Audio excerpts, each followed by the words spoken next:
Hey, it's Hanno from the Dynamite Workshop.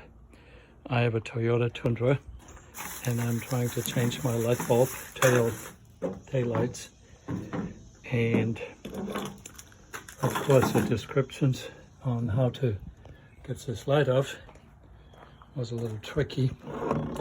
Anyway, you do take those T30 screws out. Here is one of them, and they sit right here, one up here and one down here.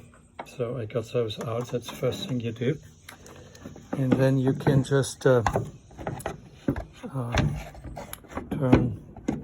the light off a little bit, and then it's stuck with two push pins, and I'll show you how they sit there so you understand in which direction and where you may need to pull in order to avoid breaking that glass.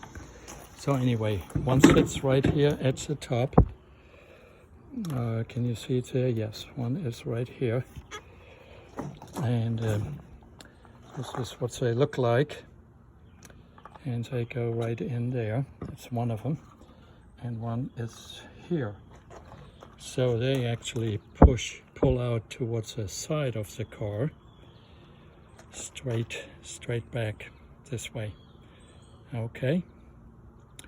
So trying to pull it towards the back of the car makes no sense. You just break them off.